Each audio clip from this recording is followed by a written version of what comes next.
Boco's tractor bang. One afternoon, as Edward puffed past the vicarage orchard, he was surprised to see how busy it was. There were people up on ladders, carrying crates and gathering apples into bags, all helping Trevor and the vicar prepare for Sudbury market. Poor Trevor will be rushed off his wheels with so many deliveries, thought Edward. I wish I could help. You've got enough work to be getting on with, his driver told him. The vicar's already hired in a tractor to help Trevor deliver the apples to market. He'll manage just fine. A few days later, the vicar began shifting the apples from the orchard.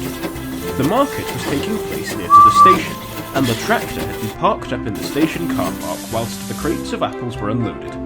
Peep peep, good morning, Edward called cheerfully. The tractor gave him a dirty look. What's so good about it? We've got to get up early and make repeated trips, and I'm surrounded by the old-fashioned. Edward was offended by this. I may be old-fashioned, but I am useful. The tractor just scoffed and laughed at him. You're just a smoky old kettle.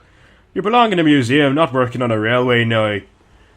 Edward was hurt, but before he could say anything more, it was time to go again.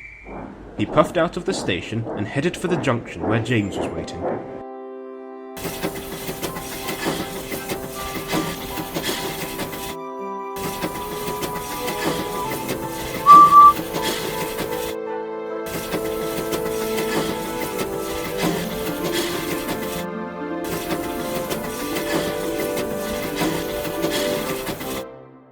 But before Edward could even begin to complain about the tractor's rude behaviour, James interjected. "Oh, Shane's settling in then." "Is that what he's called?" Edward scowled. "He's about the rudest tractor I've ever had the displeasure of meeting." "Yes, I know. I brought him here from the Arbor on my last goods train.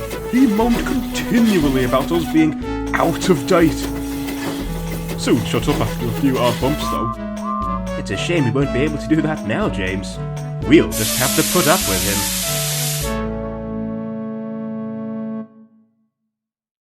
Shane was making his way back to the market again with another load, when he saw Boco rolling towards him with a train of empty china clay trucks. Shane laughed loudly at him as he approached. "Look, it's a big green box on wheels!" Boco took no notice, and just rolled on past with no regard. Shane thought it a great joke. Smoky old kettles, giant green boxes.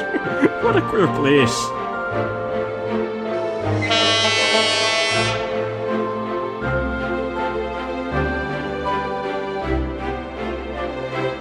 Later that day, while he was making his way back to the orchard again, Shane's engine stalled whilst going over the level crossing. His driver tried turning the key to start his engine again, but it was no good. All it did was splutter and chug, and Shane wouldn't move. "I knew this had happened one day with your wretched old engine," the driver grumbled, "but why did it have to be now?" "Don't blame me," he snapped. "If you would maintain me better, we wouldn't be in this mess." "We'd have been better off just using Trevor.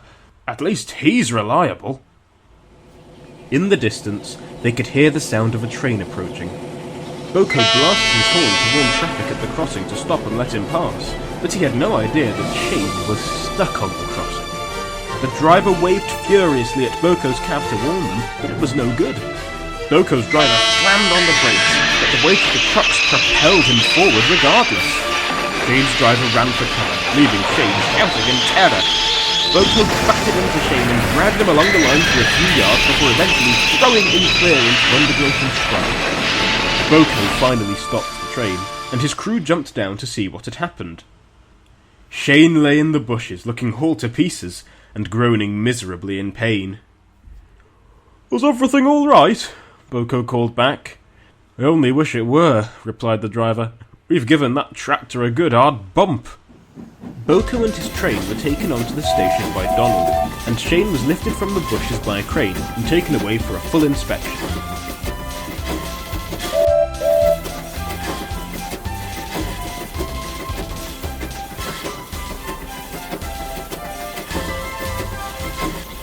When he reached the junction, the Fat Controller spoke to Boco.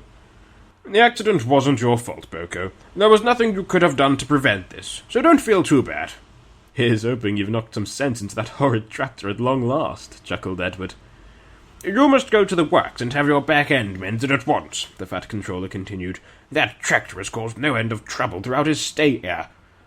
But, sir, Boco begged, who'll help out here? The Fat Controller smiled. There's one engine I think would be suitable. And he thinks he's deserving of a branch line of his own. I may as well let James see what branch line running entails.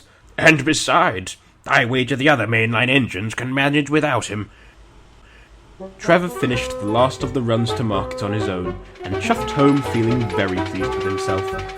But, on his way home, he stopped to see Boco at the sheds. Jane was certainly quieter when they got him back to the vicarage.